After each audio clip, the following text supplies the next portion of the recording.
พี่น้องต่อจากคลิปที่เขาซื้อเฮ็ดก็เข้ามาพี่เด้อบ้านนี้ทางเมืองปากซองพี่น้องเนาะทักทายสบายดีพ่อแม่พี่น้องเบิดสุขุทุกคนวันนี้เราก็มาปากซองเมืองปากซองเดนนาวได้พี่น้องปากซองละหาน้ำเนาะเมืองปากซองเมืองสองคอนบริเวณเมืองปากซองเมืองสองคอนแขวงสวรรณเขตพี่น้องเนาะตลาดปากซองพอดีเขาจะไปหาเอื้อยคนหนึ่งพี่น้องเพิ่นเป็นเจ้าของแบรนด์ครีมหน้าคงหน้าขาวต่างๆเนาะเพิ่นก็ติดต่อกับบ่อเตียงบอกว่าเห็นบ่อเตียงนี่ออกงานสังคมตลอดช่วยเหลือสังคมแต่ว่า FC จะอุดหนุนสินค้าบ่อเตียงนะบ่มีว่าซั่นพี่น้องเนาะเพิ่นก็เลยว่าเอาอันบ่ลองเอาครีมเอ้ยไปขายเบิ่งเพื่อว่า FC จะอุดหนุนพอได้เงินเติมน้ำเมือกน้ำมันว่าซั่นพี่น้องเนาะบ่อเตียงก็สิเข้ามาหาเบิ่งแล้วก็พาทั้งชาวใบเฟิร์นแล้วก็ชาวทองมานำมื้อนี้พี่น้องเอ้ยมาเบิ่งผู้ใหญ่ผู้หญิงครีมบ่อเตียงก็บ่ค่อยฮู้ปานใดเนาะแล้วมาเบิ่งแล้วก็เป็นเจ้าราคาพิเศษให้มือขายต้องเบิ้งมาสั่นว่าสาวไปเพิ่นก็มักพี่น้องก็มักช่างนะบนมักซื้อแล้วมักช่างมักช่างมักซื้ออันเดียวกันนั่นแหละแต่บ่มักขายนะพอเตียงก็ได้หาแนวให้ขายบัดนี้อย่างน้อยก็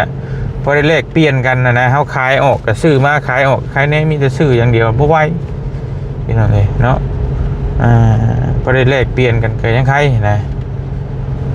อันนี้มันจะซื้ออย่างเดียวจกอย่างเดียวคือน้องเลยเอาไว้แล้วเนาะไปพี่น้องอาจจะเห็นอยู่ในเพจเล่าดังในเพจเป็นชื่อเมส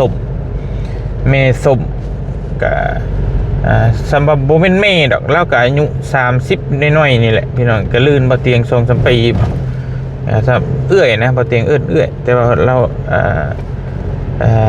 ในนามที่ว่าเพิ่นรู้จักกันเมสมเนาะเป็นเจ้าของแบรนด์ใส่กายแล้ว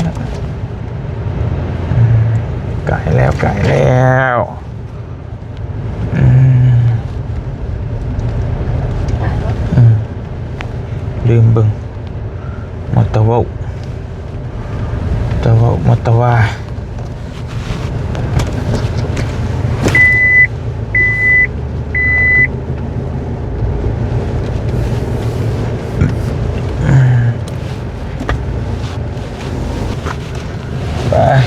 พี่น้องไปลูกสาวก็รับเลยเราจะไปนี่ครับป่ะนี่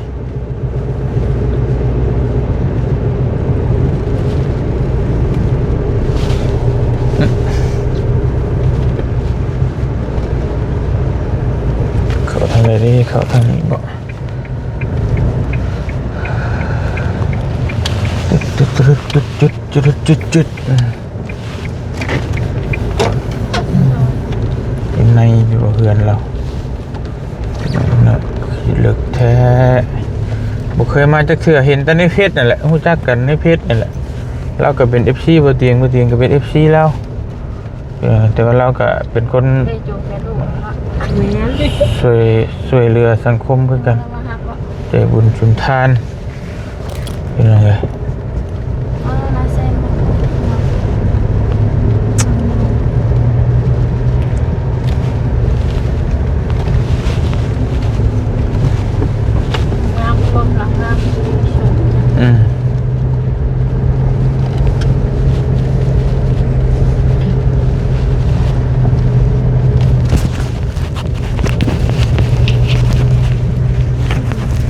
มาเตียงพอดีซื้ออย่างมาซื้อเห็ดเวะพอดีมีเห็ดปวกพอดีซื้อเห็ดมาฝากเราจะกินบ่กินแหละพี่น้องคือสิกินอยู่หรือว่าเนาะว่าแนวมันแหละนี่ก็สิบ่มีแม่นอยู่ให้เห็นในคลิปบ่โถ่โห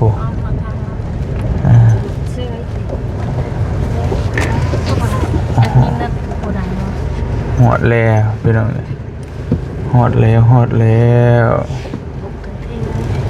เดี๋ยวล้างเฮ็ดอยู่แล้วจ้ะ ฮะ ล้างเฮ็ดอยู่นะ มันบอก นี่ ไม่แล้วตีนะ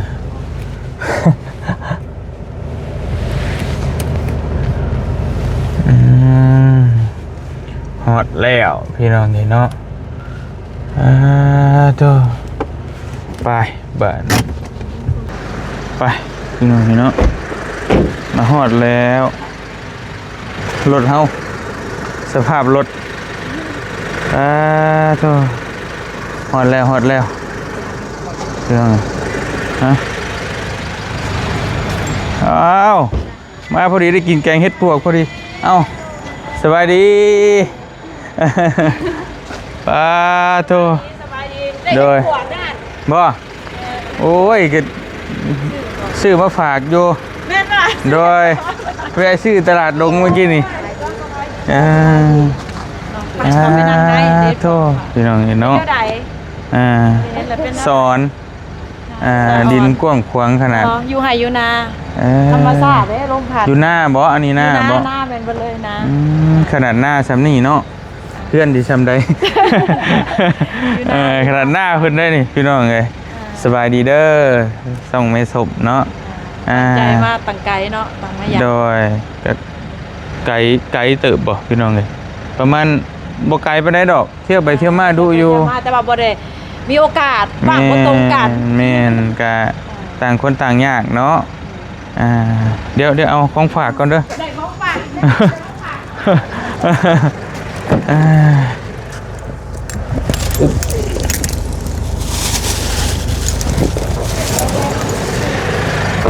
เฮ็ดปวกพี่น้องเนาะแวะซื้อเฮ็ดมาฝากโอ้ขอบใจละลายโอ้ยขอบใจมาหากันเนาะมีของตอนมึงเนี้ยเฮ็ดกับป้าจะมางามแท้อยู่ตลาดดงพี่น้องเห็นเพิ่นขายแดดได้มากันไปโดยบ่เป็นหยังเว้ยเขามาโกดังเพจนั่นแม่บ่โดยไปหลังโดยมาเบิ่งเรากันจังนะโอ้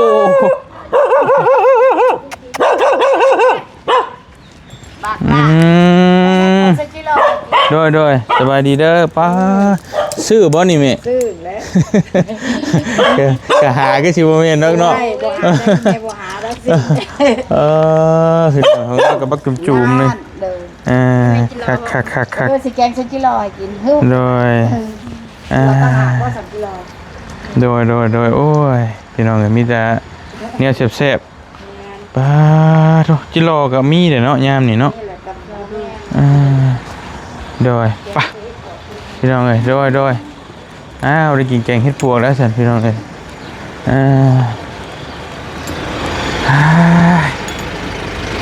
ป้ามาบุกโกดังเลยมื้อนี้เนาะป้าโธ่พี่น้องเอ้ยนี่ฮอดแล้วโกดังแม่สมเนาะเห็นแต่ในคลิปโดยอ๋อขายดีขนาดแอดมินบ่อยู่ทางในป้าสบายดีเด้อสบายดีอ๋อแอดมินคือหลายแท้บ่สมัครอีกว่าจะคนโดยมา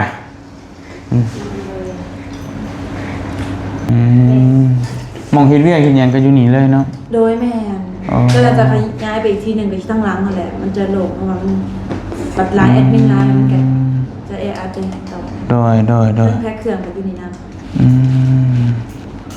โอเคพี่น้องเอ้ยตั้งกล้องบ่ตั้งก็ได้ละเราจำให้ก็ได้โดยบ่เป็นยังพอตะกล้องเฮาเองกับถิ่มไว้อยู่บ้านอยู่ปากซองเดือนหนาวก็ยังบ่ได้ไปรับมาตั้งแต่สงกรานต์ลืมไปแล้วก็บ่ได้ไปเรื่อยๆโอเค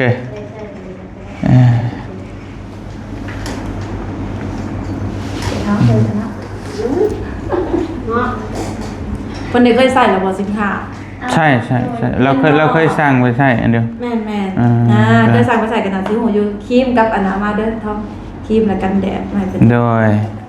อันแรกก็เลยพาเมียมาเบิ่งน้ำทั้งเฮากับผู้ชายกับบ่ค่อยถนัดปานใดหั้นเนาะเรื่องครีมเรื่องหยังก็เพิ่นนี่ก็ส่วนหลายก็มีแต่สร้างใช้นะทั้งเฮาว่าโอ้ยมีแต่เสียเงินแล้วก็ให้ได้เงินนำแหน่ก็ว่า ลายเสร็จ ใส่อันเคยใส่ครีมทาผิวทุกอย่างเลยยังแต่ครีมยังแต่ครีมยังไม่เคยใส่เนาะสครับก็ใส่ได้สบู่ก็ใส่แล้วครีมทาผิวก็ใส่แล้ว อะไรเพิ่นเคยใช้มาหลายกล้องพร้อมได้เพิ่นเคยใช้โดย นี่ก็จะไปกว่าที่สุดเลยคือสบู่น้องม่วงขายคือจะขายง่ายสินค้าแล้วตัวนี้ก็มาแห้งเลยทั้งครีมทั้งกันแดด อันนี้หน้าขาวบ่ แต่ยังไม่ได้ลองไงโดยสบู่น่ะมันใส่ได้ทั่วไปเลย สบู่น้องม่วง ครบหมดเลยแล้วตัวนี้ลองเบิ่งลองเบิ่งโต๊ะแกะ บริษัทมาแต่ไทยผมบ่ ตัวนี้จะผลิตอยู่ที่โรงงานไทยแต่ว่าอยู่นี่ตัวนี้คือของเกาหลี เพราะมันเป็นตัวไทยเลยพี่น้องไอ้ตัวหนังสือไทยเนาะ ใส่ตัวนี้นะหมดไปแล้ว ตัวนี้มาใหม่บ่ โดยตัวนี้เกิดจากเป็นซิวเป็นกาเป็นฝามันจะเป็นเนื้อจะเป็นเนื้อแบบนี้ลองทาเป็นกันแดดนี่พ่อหนูใส่พ่อหนูลอง ช่วยงานเนี่ย โอ้ตัวนี้จะอยู่ในหนาซ้ำหนาเงาเลย อันนี้กลางคืนหรือกลางวัน กลางเว้นใส่ทั้งกลางเว้นกลางคืนได้แต่จะเป็นครีมบำรุงผู้หญิงผู้ชายใส่แต่ไปเลยมันจะซ้ำเงาแบบเพราะมันแห้งปั๊บเนี่ยทาจะให้ทากันแดดตัวนี้มันจะปรับสภาพผิวได้มันจะไม่มีเศษสีเราสไลด์กันแดดใช่ป่ะมีเศษสีเพราะสีทันสีนี่แต่กันแดดตัวนี้เป็นเนื้อเดียวเลยมันจะปรับสภาพผิวนะแม้แต่ผิว2สีก็คือใส่ได้ผิวขาวผิวยังใส่ได้เบิดเลยมันจะปรับมาแล้วมันก็มีครีมบำรุงในตัวนี้บเยอะบขายดีที่สุดเนี่ยกับตอนนี้นะไปมันเบิดจะผลิตขึ้นมาใหม่อีกตัวนี้ ขาวเลย แม่มันจะปรับแล้วมันจะเนียน ทันตาเลย จะเนียนเลยแม่จะเนียนเลยเฉพาะเส้นหนาผู้ชายก็ใส่ได้ผู้หญิงก็ใส่ได้ โอ้ว้าวผู้ชายใช่บ่ได้นี่เฮาเมื่อแหละ ตั้งใจมากครับ แม่คือแบบอันหนาเรางามอยู่แล้วหนาเราเงาอยู่แล้ว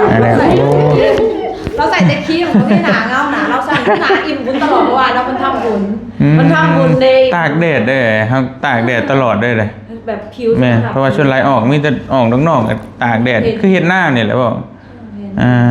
ก็เป็นไรก็นั่นแหละก็อยากเอาไป เนียน ถ้าคือเฮาถ้าครีมแต่เฮาเอาอยู่นี่แม่นคนอื่นนี่บ่ต้องห่วงนะเพราะว่าเฮานี่บุแดดสุดแหละ ได้ว่าเอาสำหรับคือต่างสัมผัสได้เลยว่า จิเบิ่งซูมในกล้องเฮาตากล้องเฮาก็ ต่างเลยตัวนี้จะเห็นคือว่าเขากล้าพิสูจน์ได้เลยว่าคือหนานี่เนาะหนาเราหุ่นเรามีสิวอยู่แล้วเนาะคือหนาสิหนาดีอยู่แล้วสินะถ้าไปใส่ตัวนี้มันจะมีความโกหรือความเงาขึ้นเลยคือความช้ำก็สินะคือเวลาออกแดดมันจะเป็นหนาแห้งแต่มันจะเงาแบบช้ำเหลืองนี่ตัวนี้กับกันแดดนี่ตัวนี้แต่หนาแพ้ง่ายจะใส่ได้เป็นสิวผื่นผิวอักเสบว่าสิซะโดยจะอักเสบตัวนี้มันจะดีเพราะว่าตัวนี้มันรองกับหนาตัวเองแล้วคักพี่น้องนี่เนาะเห็นทันตาเลยบ่ต้องรอชาติหน้าเฮ็ดชาตินี้ได้ชาตินี้เลย เสียที่ชาตินี่งานชาตินี่บ่ ลองไปได้แล้วขา1เบิ่งลองไปจับลองไปทาเบิ่งถ้าแก้ร้อนเลยเราหนาเราใส่อยู่แล้วให้พิสูจน์เลยมา เอาเบ่งครึ่งเลยบ่เบ่งครึ่งเลยมาพิสูจน์เลย เอาหน้าเลยพิสูจน์เลยเนาะพิสูจน์ให้เบ้าเตียงเลยว่าสินค้าไปส่งนี่นะดีบ่ให้เมียมันท่าให้เลยกระซิบเลิฟแน่เนาะ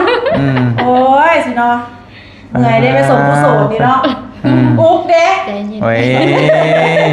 ลองทาครีมก่อนเนาะทาขาหนึ่งก่อนเนาะอันนี้จะเป็นครีมเกาหลีถ้าเดี๋ยวต้องผู้หญิงบูซายแม่ม่าเป็นออนใส่เดบิวต์เลยโบมีซานตลอดเด้อประกันเลยเนาะตัวนี้เขาจะกันทำมาสาบปลอดภัยมันจะหนาอิ่มฟูหนาเด้งนะคือเขาสีดแบบโบท็อกตลอดเลยนะเขาทาเป็นประจำนะ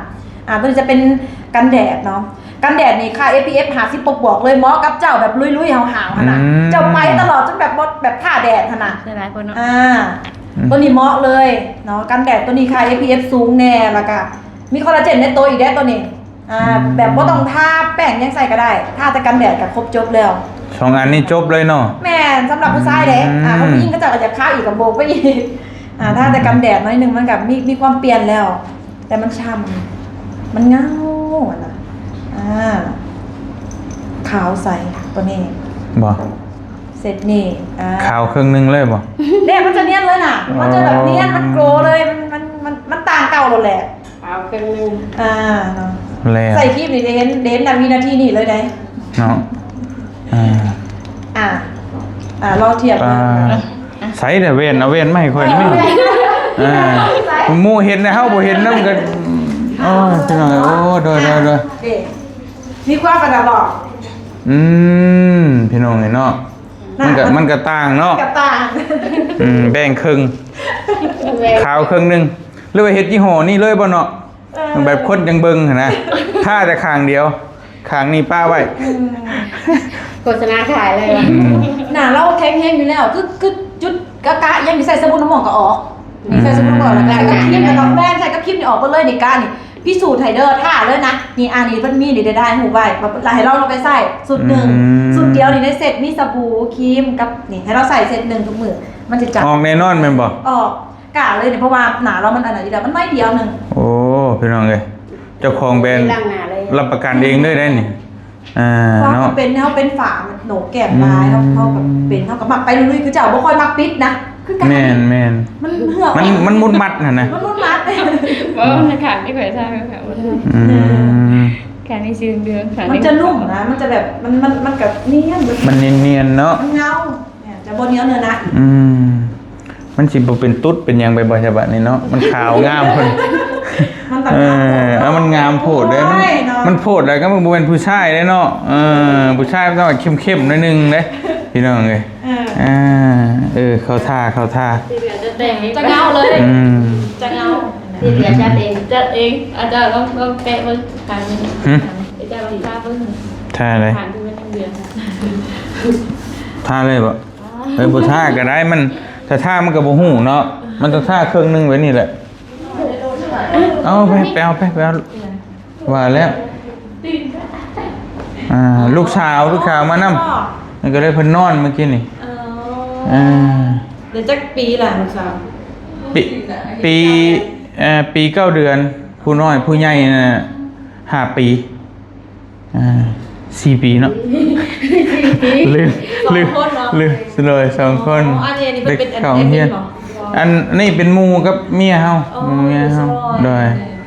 แต่ว่าแอดมินบ่ได้มาก็เลยตั้งมาเวียกนั่นแหละก็เลยพอดีนัดกันเลย2 วันเลยนะก็เลยมาหานำแน่ดีตากล้องก็อยู่บ้านอยู่ปากซองก็เลยท่านได้ไปรับก็เล่นพุ่นเล่นพี่อยู่ฮะก็ขึ้นมาแต่ใต้ฮะก็ได้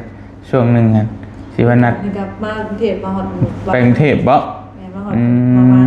ก็ไปเรื่องสินค้าเขาต้องผลิตตลอดเดี๋ยวมันก็ขายดีตลอด โดย ขายดีย่ำหับอยู่ว่า โดย ขายดีเนื่องจากว่ามันเห็นผลนั่นแหละเห็นผลลัพธ์ แม่น ลูกค้าใส่เห็นผลลัพธ์ว่าจะเป็นผู้หญิงผู้ชาย นั่นแหละเพราะว่าเมียเฮาก็สร้างไส้นะ ก็เลยว่าอ้าวแต่มิแต่สร้างไส้ก็มาขายนี่แม่เพราะก็อย่างน้อยมันก็เนาะอย่างน้อยก็เลยเปลี่ยนกันก็ยังดีนะอันนี้มีแต่ซื้ออย่างเดียวเพราะว่านั่งกดอยู่อย่างเดียวอย่างน้อยก็มาขายน้ำแน่อย่าง ตัดถ่ายคลิป ได้ เพราะว่าคลิปเจ้ามันดังอยู่แล้วแต่เฮาบ่มีสินค้าที่เขา ดั ไป งอยู่บ่ สอบแสนคือแม่เชื่อว่าทุกคนอยากอุดหนุนในแบบที่เป็นเจ้าแต่แค่แบบสินค้าไม่สมกันมันจะเป็นไซส์เดียวกันที่เฮามักซอยเหลือคนคือกันแต่เป็นไซส์ทำบุญคือกัน แม่น เชื่อว่าทุกคนมันหูจักแล้วเขาก็จะได้ไปซัพพอร์ตเจ้าอีก โดย รอบนึงแม่ขายง่าย บ่มานั่งพี่บ่ว่าบอสมันเทคนิคมันกล้องอยู่เทคนิคน่ะมันสินั่งหันหลังใช่มันก็เอามันนั่งหันงอนใช่มันจังได๋โอเคโอเคเดี๋ยวมันไปนั่งมันจังได้เห็นมันเบิดเดี๋ยวนั่งหัน พิสูจน์ตั้งแต่ครั้งแรกได้เลย สบายดีก็ลูกสบายดีลูก แล้วคือเว้นเข็ดคลิปกับลูกเอาออกแล้ว ส่วนลายเมียเฮาสิเฮ็ดคลิปกับลูกไปได้ สบายดีก็ลูกสบายดีป้าก็ลูกทุยาด้วยทุยาไว้อย่างนอนเลยอย่างงอแงอย่างนอนจักน้อยจักน้อยปริญญาเนี่ยมันไปปลาได้เลยตาได้สิ โอ้แต่ซ้อนแฮงเอาดิ แบบน้องไอ้น้อง กหลาบ่ดู ก็คล้ายๆคือจะมั่มคือลูกเจ้าเนาะคืออะไรนี่แหละนี่ คุยยังไงจ้าจ้า เอ๊ะกันนอนเดี๋ยว จักน้อย ท่านได้เรื่องเอาไปเลยเอาไปเลยเอาไป อ่ะลูกเด้อเอาดู ใช่มาเบิ่งดูหามาเบิ่งดูเอามาให้พ่อมาพ่อไปให้พ่อลงมาโอ้ขอบใจเด้อ ขอบใจกัน ขอบใจเด้อขอบใจก่อนทุจ้าลูก ให้เอาไปใจหลานนะ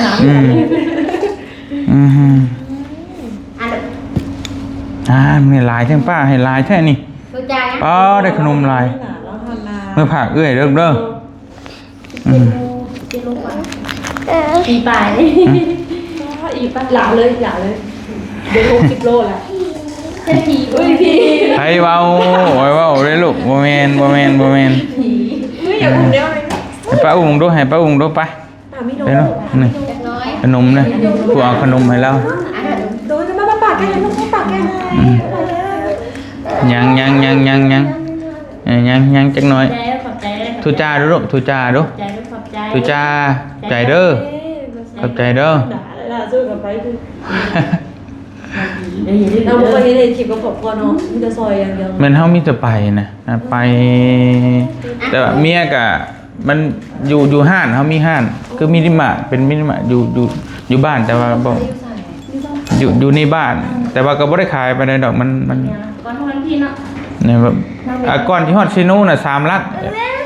ก่อนที่ฮอดซิโนน่ะ3ลักจากลัก35ไปน่ะ อ๋อไปหันอยู่ในบริยุทธ์ออกมาอยู่นอก บ่ได้อยู่เนาะ ในบ้าน เขาเนี่ยออกมาอยู่นอกคือสิดีมันเป็นทางใหญ่เนาะ แม่นแต่ก็ยังอันนั้นอยู่แต่ยังเบิ่งอยู่ ว่าให้เพิ่นขายเก่งก่อนกับมันยากลูกยากอย่างนี้ก็เลยว่าก็ให้เพิ่นเฝ้าก็ให้น้องให้นำมาเฝ้านำอยู่ฮะเพราะส่วนหลายอยู่ในบ่ค่อยเห็นมีแต่นี่แหละเฮาก็ต้องใช้ทางโซเชียลนี่แหละเพราะว่าก็มีถ้าลำพังแต่ว่าทางออฟไลน์นี่บ่ได้สบายดีเด้อลูกสบายดีเอ้ยเด้อสบายดีก่อนไว้ทุจ้าก่อนไว้เพิ่นบ่ให้กินนมนะฮะ ทุจ้าได้ลูก โอ้ คือบ่ทุจ้าเอ้ย ทุจ้านะแม่กินขนมเพิ่นแล้วบ่ทุจ้า จ้าลูกทุจ้าขอบใจ เฮ้ ใจได้หรอใจก็ แพงนี้อยู่มาลูกอยู่มาวิโอ้ยหลานเห็นหลานหืนๆดูหลานยิกแล้วหืน มาตลาดดงที่นี่ยังหมุนไปนั่งตัดเขายังไง แล้วละมือก็ต้องไปหาคอนเทนต์ทุกมือบอกไปหา ต้องมันบ่แม่นว่าไปหานะแต่นี่เฮาก็ยัง เขาแลนมา มันเพิ่นส่งมานี่ตอนนี้ก็หลายเต็มอยู่แม่นว่าเพิ่นก็บอกพิกัดบ้านนั่นบ้านนี่ตั้งแต่ส่วนหลายก็พ่อบ้านส่งมาว่ามาเบิ่งให้ในลูกบ้านนู่นนี่นะแต่ที่ก็บ่ไหวแล้วแล้วเฮาก็ยังบางเทื่อก็ไปตัวที่มันใกล้ก่อนเนาะมันไกลหลายก็บ่ไหวสินะก็หลายบางคนก็ให้มาเลยแหละให้บางเทื่อป่วยลูกป่วยอยู่แบบมันเบิดหนทางแล้วอย่างสินะโอ้หลายแฮงตัวนี้ด้วยความที่ว่าสังคมก็ฮู้หลายปีแล้วเนาะเอาไปบัดนี้เพิ่นก็มีหยังก็ต้องนะต้องเข้าหาตาเฮาสินะก็เลยเฮาก็สุดบางเทื่อไปบางหม่องบางบ่อนมันหลายแฮงก็มันกำลังเฮาบ่ไหวบางเทื่อก็อยากช่วยแต่มันกำลังบ่ไหวมันก็ได้แต่ตัวนั่งเศร้าอย่างนั้นแหละเฮาก็มันบ่ไหวเด้งจนมันหลาย มันร้ายนะผู้เดียวอีกวันนี้ก็ที่ว่าเฟซเจ้าก็สามารถอะต้องแต่โดนความช่วยเหลือเจ้ากับมันกับซอยมาตลอดทำมากกับเห็นแบบคลิปมันขึ้นตลอดนะคะช่วยเหลือลิแล้ววันมือนึงมันจะจักเคสเราต้องสิไปซอยมันจะบ่ได้มันก็คือว่าเท่าทีไว้ทยอยไปก็แบ่งกันไปไปไกลหลายวันนี้ค่ะใส่ใจแน่กับอีกอย่างหนึ่งมันตอนนี้นอนขึ้นอีกบางบ่อนที่เป็นที่เดนอนมันไกลคือเตียนเจ้าของไปเดี๋ยวนอนคือกันเปล่ากลับไปกลับมาอันตรายแม่นตั้งแต่มีเธอหนึ่งรถยังไม่หนึ่งยังซ้ำนี่แหละชิโตะเฮลนะอันนั้นก็โอ้แต่ว่ายังบุญอยู่รอดไม่ได้ท่านก็เบิดเลยไปนำกันหาคนอยู่เมืองตะลุยแข่งเชกองเคยเห็นข่าวอยู่ป่ะบ้านนะภัยใหม่เบิดหมู่บ้านเลย ประมาณ60หลังคาเฮือนน่ะใหม่เบิดเลยนะบ่เหลือหยังได้ไปก็จนบ่จักคุมเฮ็ดเพิ่นแหละมันช่วยบ่ได้เด้มันใหม่เบิดบ้านนะ เบิดแล้วเนาะครับแน่นเบิดแล้วเนาะ นั่นแหละ โอ้ย่านผี นั่นแหละก็เลย ได้ ก็เลยก็ทั้งเมียก็ใช้อยู่ก็เลยที่บ่เตียงมามื้อนี้ก็เพราะว่ามานี่ที่จริงนี่สร้างเพิ่นไปก็ได้นะสร้างเพิ่นจัดส่งให้ก็ได้ แต่ว่าเฮาก็อยากให้มั่นใจเนาะว่าเฮามานั่งกับเจ้าของแบรนด์เพิ่นเองหันนะพี่น้องอยากให้เห็นอยากให้มั่นใจว่าคือเจ้าของแบรนด์เพิ่นรับประกันเองดังเทื่อเฮาสร้างไปก็ได้อยู่สมมุติว่าเอ้าจัดส่งให้เฮาแน่มันก็ได้คือกันพี่น้องแต่ว่าก็ ดีใจที่ได้เห็นดีใจที่มาเพราะว่าเขาก็เป็น FC จากสวยเรือคนเนาะกับเบิ่งติดตามเนาะก็จะเข้าไปในทางที่แบบคล้ายๆความคิดมันคล้ายๆกันแต่ว่าเจ้าลุยบ่เฮาในนางที่เป็นผู้ชายเนี่ยเขาก็เป็นผู้หญิงก็จะบ่ได้ลุยขนาดนั้นเพิ่นก็เฮ็ดด้วยใจเฮ็ดจริงทำจริงก็ติดตามมาตลอดแล้วก็ดีใจแฮงอีกก็คือแบบเลือกสินค้าเฮาบางทีเรามีสิทธิ์เลือกหลายแบบ แม่น มีสิทธิ์ที่จะเลือกหลายแต่ก็เป็นเกียรติว่ามาเลือกแบรนด์สบู่ดอกม่วงสินะเนื่องจากว่าเลือกพอเมียใส่ เมียใช่กับเบิ่งตอนเอื้อยไปถ่ายคลิปนู่นนี่นั่นมันรู้สึกว่ามันบ่งบอกว่าความเมตตาเด้เฮาจักซอยแบบว่ามันลังเทื่อบ่ค่าไม่ค่าเจ้าของแบรนด์ก็หลายเนาะแต่ว่าแต่เฮานี่เฮาก็สัมผัสกับคนมันหลายเฮาก็ฮู้ว่าคนใดจริงใจบ่จริงใจเด้แม่นบ่ล่ะลังเทื่อมันก็เจ้าของแบรนด์เพิ่นก็อาจจะแต่ละแบรนด์ก็มันก็น้ำเสียงการเว้ามันก็ต่างกันแม่นบ่แม่นก็มีหลายๆอย่างที่แตกต่างก็บ่ได้ว่าเพิ่นบ่ดีแต่ว่าเพิ่นก็มีแนวทางของเพิ่นนะแต่ว่าเฮาก็ถึกแบบว่าถึกชะตากันว่าง่ายซะกับมีเอื้อยนี่กับบ่วินที่เฮาเห็นแล้วมันเปกมื้อนั้นก็เจอกันอยู่ก็คือก็เพิ่นอยู่มื้อนั้นก็บังเอิญได้เจอกับบ่วินอยู่สวรรค์นั่นแหละก็ได้คุยกันอยู่นิดนึงพี่น้องเอ้ยเคยร่วมงานมีนิสัยดีนิสัยโหดดีเลยนั่นแหละเคยร่วมงานกันเคยขายสินค้าน้ำกันเคยน้ำกันเนี่ยก็ได้ห่างกัน2 นึงบางคนก็ไปต่างเติบโตแล้วสุดยอดพอเราเฮ็ดดีนั่นแหละแล้วก็จนได้ทุกมื้อนี่คนก็ฮู้จักว่าเป็นแบบทั่วโลกเลยล่ะว่าจังซี่ซะเราเก่งว่าสิ่งที่เราได้ดีก็บ่แปลกดอกเฮาว่าเพราะว่ามันการวางตัวมารยาทของเรานี่มันตีทุกอย่างนะมันเปรียบเลยนะก็เลยรู้สึกว่าประทับใจแต่ก่อนเด็กๆ5 ปีก่อนก็เห็นกันอยู่นะเพราะว่าเราก็ถ่ายคลิปเคยไปซอยคนเดียวกันนะยกตัวอย่างคือกันกับแม่ชมไปซอยครอบครัวน้องแฮมนั่นแหละแบบนั้นเฮาก็ไปซอยแล้วก็ไปซอยแต่ก่อนแล้วก็ตั้งแต่กำลังขึ้นใหม่ๆหั่นแหละแล้วก็เลาะถ่ายคลิปตามทางคนย่อยู่ล่ออยู่หยังแบบนี่แล้วก็ซอยเรือแล้วก็เจอกันแม่นใจมันก็เลยเกิดได้แม่แล้วก็แบบเดียวกันแต่ว่าเราบัดไปทั้งธุรกิจเลยนะแต่ว่าเฮาบัดบุกทั้งนี้เฮาก็บ่ได้สนเรื่องนี้เลยเงินก็มีแต่ทั้งได้แต่ยอดวิวอย่างเดียวแล้วเงินเฮาบ่ได้เอาตอนนี้แล้วก็คล้ายๆว่ามันบ่มีเวลาสิสมมุติว่าเฮาไปโฟกัสทุ่มแต่ทั้งนี้แบบทั้งนั้นเขาต้องถิ่มเฮาก็เลยแบบเลือกตัวนี้ก่อนแล้วจังว่ากันที่หลังนะตัวนี้เฮามักแห้งนะตัวซอยคนเนี่ยนะมันกับมันบ่มีเวลาให้เฮาพักเลยมีเวลาเฮาพักเลยคือต่อกันเลยนะก็คือคนขอความช่วยเหลือมาได้เลยมันคล้ายๆว่างานเฮาน่ะบังคับให้เฮาเดินไปเลยแบบนี้มันก็เลยบ่มีช่องให้เฮาออกเลยประมาณนั้นแม่นที่จริงเฮาก็มักอยู่เดียวกับเรื่องเฮ็ดสินค้านู่นนี่นั่นนะแต่ว่าเฮาบ่มีเวลานั่นแหละก็เลยเลือกสินค้านี่ไปแปะน้องก็สิได้คนโดยก็เคยผลิตปลากระป๋องก็เคยเห็นผ่านๆอยู่บ่ตอนนั้นเป็นแบรนด์ของเฮาเองแต่ปลากระป๋องแต่ก็เก่งเก่งมองได้แม่บ่เก่งมองได้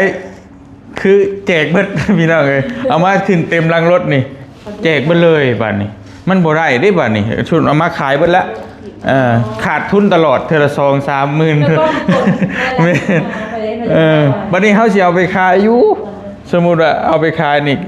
แก๊ส2-3แก๊ส FC อุดหนุนก็หลายเฮาก็ส่งตามมินิมาร์ทตามในซิโน่แหละแต่พอตอนนี้เอาไปแล้วก็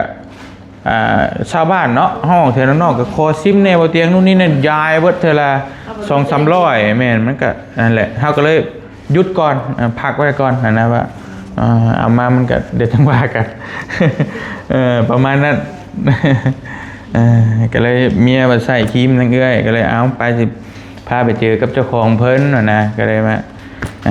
เฮ็ดคลิปเนาะเฮ็ดคลิปตลอดเนาะเฮ็ดแม่น ก็เป็นเพื่อน แม่นก็มักถ่าย TikTok นู่นนี่นั่นก็ถ่ายกับลูกนั่นแหละเฮาก็เลยว่าแต่ว่าบ่เก่งฮัดว่าอันนี้หน่อยนึงกันโดยอุ้ยว้าวๆนะปนินขนมว้าว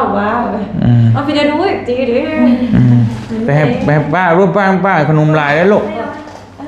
รักกันอุ้ยรักกันลูกรักกันแล้วลูกโอ้ยงอนโถคนดีคนที่ทำมาแค่กระตุกแวนกันแกให้ป้าแกให้ดูให้ป้าแกลูกให้ป้าแกเริ่มละไปหลบไปมีน้องผีได้หนิมีน้องลายได้หนิถูกกันขอบใจไปตะแพงแต่ลูกเอาที่ละแพงแล้วว่าลูกทุจ้าก็ได้ลูกโอ้ยเฮียบ่ล่ะก่อนแบ่งกันแบ่งพอน้ำโอ้ขอบใจแล้วลูกขอบใจให้แม่พ่อปันกันแบ่งครึ่งขอบใจเด้อเฮียมันเปื้อนมันป้าได้ลูกด้านนี้จะเป็นเน็ตไอดอลเลยต่อไปเอ้ยเพิ่นแฮงเก่งเอ้ยแฮงเก่งเต้น TikTok นี่เต้นตลอดใน TikTok นะฮะแล้วมีแววนี่หน้าตาเราได้เนี่ยเนาะแบบต้องจับมันแซ่บบ่แซ่บบ่ลูกแซ่บแซ่บโอ้ยไผ่ทอดยังไงแปลกขนาดต้องแปลกขนาดนี้เนาะหมูลูกหมูบ่แม่นแมวเพื่อนเจ้าได้หันเห็นป่ะเพื่อนเจ้าได้เพื่อนดีหล่าได้หรอกโอ้ยอันน่ะนี่แต่เอาเหรียญไปเพิ่นเบิ่งแต่มันจะเอาไปทางใดก็ยามมื้อนี้เอาเหรียญจับพี่น้องเดี๋ยวบ่เตียงคุยกับเอ้ยเพิ่นจักหน่อยเนาะเดี๋ยวจังอันนั้นกันป้าโซยังคือว่าอยู่ในถุงอยู่บัดมาในถ้วยแล้วบัดนี้โอ้ยเนาะพี่น้องเอ้ยป้าโทเกินคาดได้นี่ว่าสิมาเวลินน้ำจะชื่อพัดเก้าปีเด้อแม่แกงให้กินเห็นโอ้แซ่บกับว่ากันเด้อพี่น้องเอ้ยคือคักแท้นี่ขอบใจหลายๆได้แม่เด้อโอ้ยอยู่ดีมีแฮงมันจังบังเอิญนี่ยังแม่ก็จะเข้ามาอันดีโอ้แต่เนาะบ่เข้ามาได้อยู่พุ่นได้บ่เอาแล้วพี่น้องเอ้ยยังจะเข้ามาว่าซั่นก็บ่มื้ออะไรก็ได้พี่สิให้ไม่เด้อที่เจ้าของเฮือนได้กินแล้วบ่เนาะโอ้ยบ่ยากพุ่นยังบักหลายอยู่โดยนี่ได้แม่เอาไปล้างตื่นแม่โดยเอาแวะตลาดดงเมื่อกี้นี่เอาอันน้ำมาให้มันเป็นล้างแม่ลูกแม่สินี่โอ้ยเป็นล่างอันนั้นก็ได้ดอกบ่เป็นยังไงได้แล้วมาเป็นยาวไปมันไกลพี่น้องนี่เนาะทำในบ้านนะเข้ามาแม่อึ๊บนี่ได้เด้อเป็นป้าโซพี่น้องเลยแพงกันไหมโดยเห็นในคลิปที่ก่อนกัน เห็นป่ะติดตามจะโดนป่ะโอ้ยจะโดนเพราะว่าทั้งเมียกับมูเนี่ยก็เป็นชายนี่แหละเพราะว่าผู้หญิงเด้ผู้หญิงก็ต้องผู้ใดที่แม่นักการเมืองกับชีวิตเนาะก็แต่ว่าชีวิตคือกันนะเพื่อนก็คือกันแต่ผัวเลิกก็เลี้ยงลูกคนหนึ่งคือกันนั่นแหละเดียวกันได้มาทางออนไลน์นี่กันมาทางออนไลน์นี่ได้กินก็คือกันคือกันโดยมาได้พี่น้องโดยป้าทั้งในชมเพิ่นแกงในสูกินพี่น้องแกงเฮ็ดปวกของแซ่บได้นี่ป้าใส่จีลอยเด้นี่น่ะเบิ่งแง่ลง แกงใส่น้ำยานางใส่ผักขะแยง เนาะ หอมไว้ แกงอยู่พี่น้องไอ้แกงเฮ็ดอยู่พี่ลองมึงดูลองมึงดู ลองชิมมึงดูมากินข้าวน้ำกันจวดๆพี่น้องเลยเบิ่งเราจะได้คลิปมาเห็นบ่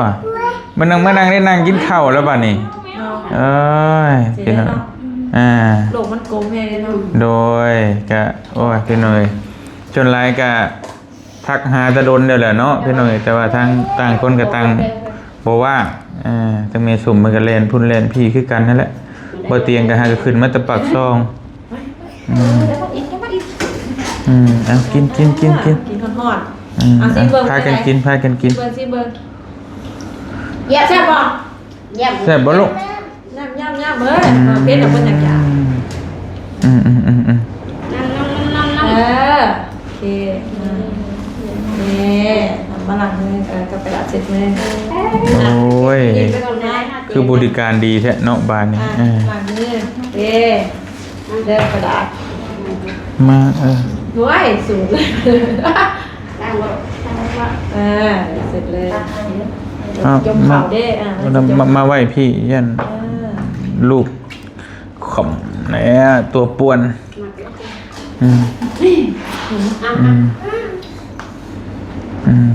เราไปกินเนาะกินบัดทุกสิ่งทุกอย่างโอ้วันเด็กเลยเนี่ยว้ายเต้นมันแอลลันปัดดูมันดูแอลลันปัดพอได้ยินเสียงตู้รถแหละกับเอื้อยเพิ่นอ้าวอยู่หั่นแหละโอ้ยนั่งโต๊ะนั่งไงนั่งเปิดนั่นให้เบิ่งไอ้ยะพี่น้องเอ้ยยังไงส่วงเด้ยังไงเปล่าเตียงส่วงของเท่พี่น้องเอ้ยของเท่มายังไงเป็นส่วงพี่น้องเอ้ยคนหน่อย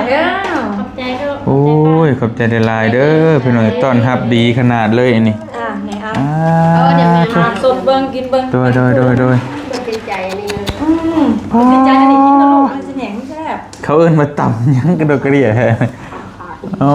เอามาอะไรก็ได้แพ็คนึงตัวบ้านได้กินแต่สั่งบ้านเด็กใส่ถุงมาฝาก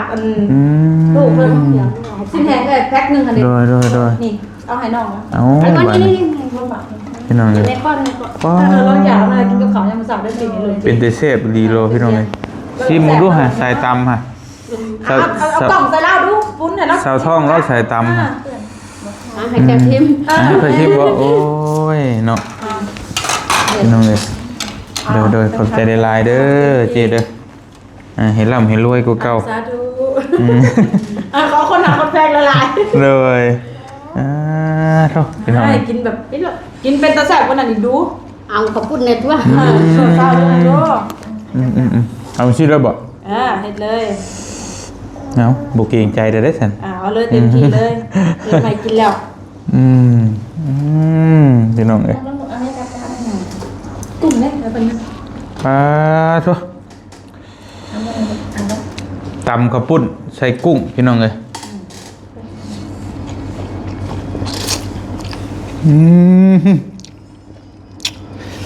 เอากุ้งไปใส่กินเองสวงวะเลยบันสวงเป็นคนละวายดีได้พี่น้องเนาะสวงเห็นอย่างเงานอนเด้คักพี่น้องเลยเนี่ยสิแหงปากเลยเอาทั้งกินทั้งห่อบันแซ่บแม่เนี่ยเห็นลูกแซ่บมันจะเป็นอย่างนี้เลยแซ่บพี่น้องเนาะเอาปากคนน้อยขอบใจด้วยเด้อพี่น้องเลยปากกินเนี่ยแล้วสีกินน้ำหนักมันก็จะได้เห็นหน้ากันดูแล้วเนี่ยมาโหลดมาหน่วยทั้งกินทั้งห่อแล้วไม่ใช่ได้มาดูอยู่เลยเดี๋ยวนี้เลยมันแซ่บที่บอลที่แหงเนี่ยพี่น้องเนาะชิ้นก็ใหญ่ดีรอกินแน่ชิ้นปากช่องพี่น้องเนาะเบิ่งดูขออนุญาตเด้อโดยมันบางเนี่ยมันไม่หยาบพี่น้องเนาะป้าชิ้นยังกระโดดกระเดี่ยแทนมาพี่น้องเลยต้องกินกับเขาหอม เอาอันบ้านอันว่านี่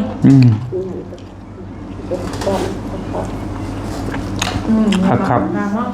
อันว่า ไม่น้องไม่กินน้ำกันแล้วเนาะแซ่บลาย กระดาษไก่ พี่น้องกินนั่งรถนั่งใกล้พุ่นเลยผู้มีราศีบารมีเนี่ย ก็เลยสีจับ เขาได้จับแล้วเพิ่นเลยให้หนักให้ทิพมาให้คลิปเลยเด้อคัก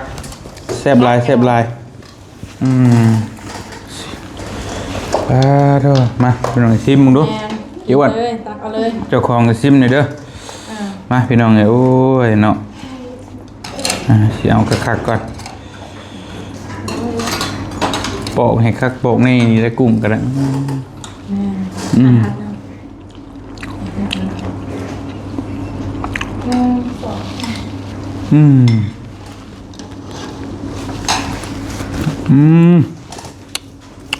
จับพักแล้ว ครับ ตอนทำเป็นยังไงขอบใจผู้ชมละลายเด้อ เนาะดีใจได้มาหาเป็นบุญจะพร้อมกันเด้นี่น่ะรอเตียงมาหา ขอบใจไม่สมในลายเพื่อนตอนทับดีขนาด สบายดีเบอร์ทุกคนเด้อเนาะ โดย บ่าวเตียงเนาะทุกคนเนาะก็ถือว่าเป็นเกียรติแห้งเมื่อนี้เพิ่นมายามไปส่งเนาะทุกคนเนาะมาซื้อสินค้าเพิ่นว่ามาพอเมียเด้อเพิ่นว่าเมียใส่สินค้าไปส่งเพิ่นว่าแนวใดบอกเพิ่นว่าอยากมาหาไปส่งนี่เพิ่นว่าสินค้าก็คือดีแท้เมียข่อยใส่นี่มันเห็นผลจังได๋ติดใจเพิ่นว่าคันฝากคนส่งก็สิบ่ได้เห็นหน้าเห็นตากันเนาะมื้อนี้ก็เลยว่ามาเพิ่นก็ได้มาหาไปส่งทุกคนเนาะไปส่งก็จัดเต็มเลยเนาะบ่จัดแกงเฮ็ดปวกเพิ่นก็ซื้อเฮ็ดปวกมาไปส่งอีกได้ไปส่งเนาะทุกคนนี่ มีแต่เนี่ยแซ่บๆเนาะ ตามทุกคนมีแต่เนี่ยแซ่บๆมื้อนี้เพิ่นมายามไปส่งเนาะทุกคนเนาะ โดยขมุกกับใจได้ลายเด้อไม่สมเด้อตอนทับ ใจดีใจเลยทุกคน อันนี้คือเกินคาดได้พี่น้องเลยเฮาว่าสิมาแวะลิ้นน้ำนี่ซื้อมาแป๊บเดียวเลยก็เมื่อนะแต่ว่ามาเนี่ยก็ป้าโธ่พี่น้องเลยเนาะทั้งแกงเฮ็ดทั้งตำก็บ่เคยกินมาก่อนนะแบบนี้อีหลีกุ้งลายจัดเต็มไปเพิ่นเลยทุกคนเนาะนี่แหละสินค้าเพิ่นเอานำไปส่งนี่ก็นี่มียังหาอย่างเลยเนาะฝากอุดหนุนและซัพพอร์ตบ่าวเตียงนะทุกคนเด้อเนาะเพิ่นก็เฮ็ดดีซอยสังคมหลายคนอยากอุดหนุนหลายคนอยากซัพพอร์ตเนาะเป็นเกียรติหลายที่เพิ่นเลือกเอาสินค้าแม่ส้มไปขายเพิ่นว่ามันอุดมการณ์ทัศนคตินิสัยไปคือกันขายคือกันมักทำบุญคือกันก็เลยเลือกสินค้าแม่ส้มเพิ่นว่าน้ำเพิ่นมีขายเด้อทุกคนเด้อเนาะฝากซัพพอร์ตเพิ่นเด้อทุกคนเด้อมีสครับสบู่โลชั่นเนาะมีครบหมดเลยนะราคาซับก็ไปส่งเลยเด้อทุกคนฝากซัพพอร์ตเพิ่นแน่ใครมีปัญหาผิวดำผิวคล้ำผิวเสียเอาไปใส่เลยทุกคนเอาไปหนาเป็นก้าเป็นฝากันขึ้นนี่แหละเสร็จเกาหลีขายดีที่สุดตอนนี้นะนี่ครีมแล้วก็กันแดดเนาะให้เพิ่นใส่ได้ขางนึงเพิ่นใส่ได้หนายังช้ำยังเนียนอยู่หนาขาวใสเนาะขางนึง เครื่องนึงพี่น้องเอ้ยเครื่องนึงยังแลอยู่เครื่องนี้ขาวเลย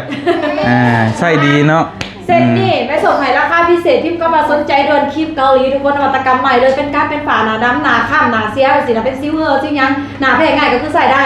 ใส่ตั้งแต่คืนแรกเห็นผลลัพธ์เลยตื่นเช้ามาหนามันจะอิ่มฟูหนามันจะเด้งหนามันฉ่ำเงาค่ะเลยทุกคนแล้วก็ขาดไม่ได้เลยเวลาจะออกจากแดดต้องใส่และกันแดด SPF 50บวกปกป้องกันน้ำกันเหนื่อยคมมันอีกทุกคนเนาะใช่แล้วมันสินาสั้นหนาเงาสนั่นเซตนี่ทุกคนให้ราคาพิเศษพิมพ์คำว่าสนใจด่วนเลยทุกคนเนาะมากินข้าวน้ำกันโดยฟังนี่ด้วยพี่น้องเด้อมากินข้าวน้ำกันแซ่บๆฝากอุดหนุนคนด้วยโดยกับใจได้ลายเฮงๆดีรวยเด้อแม่เด้อแล้วมากินกันส่วงมากินข้าวน้ำกันต่อพี่น้องเลยได้แล้วมาพี่น้องเลยกินข้าวน้ำกันแซ่บๆบาดนี้เนาะตอนหับดีขนาดโอเคพี่น้องเลยวันนี้เฮากะสิพากันกลับแล้วเพิ่นกับปิดแล้วเนาะบ่เห็นว่ามีหยังอยู่ทางในเดี๋ยวไปรุ่นเอาไปแกะอยู่เพื่อนเพิ่นแหละพี่น้องเลยมีแต่สิมาเบิดมื้อมื้อนี้ก็กลับก่อนแต่ขอบมุกขอบใจหลายๆเด้อที่ต้อนรับเป็นอย่างดีเนาะพี่น้องเอ้ยทั้งโอ้เลี้ยงข้าวเลี้ยงน้ำมีแต่แนวแซ่บๆมื้อนี้ก็ได้โอ้ขอบมุกขอบใจหลายๆนี่สิเอาผู้นี้ลูกก็บ่จังเมื่อลูกก็บ่อยากเมื่อแล้วลูกก็ได้ลูกก็เอาผู้นี้แลกเปลี่ยนกันกับคิมนี่แลกกันเลยอยู่บ่ลูกโอ้ยเนาะแพงกันแพงโอ้ย เอาพี่น้องเอ้ยมีแต่ไปติดตามเนาะตอนต่อไปเพราะว่าบ่เตียงก็สิเมื่อ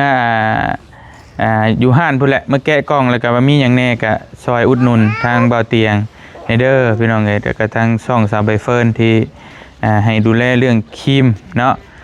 ก็มีหยังแน่ทั้งครีมทั้งสบู่ทั้งอีหยังต่างๆอยู่ในนี้ครบเบิดเลยพี่น้องเอ้ยเนาะ ของแท้แน่นอนน้ำบาเตียง โดยแท้บ่แท้กับเจ้าของแบรนด์ยืนอยู่นี่แหละพี่น้องเอ้ยเนาะตัวเป็นๆมาเห็นตัวจริงแล้วเพิ่นก็โอ้นิสัยใจคอดีแฮงพี่น้องเอ้ยแบบในคลิปเป๊ะบ่ได้ต่างกันเนาะในคลิปแบบใดตัวจริงก็แบบนั้นพี่น้องเอ้ยทั้งต้อนรับทั้ง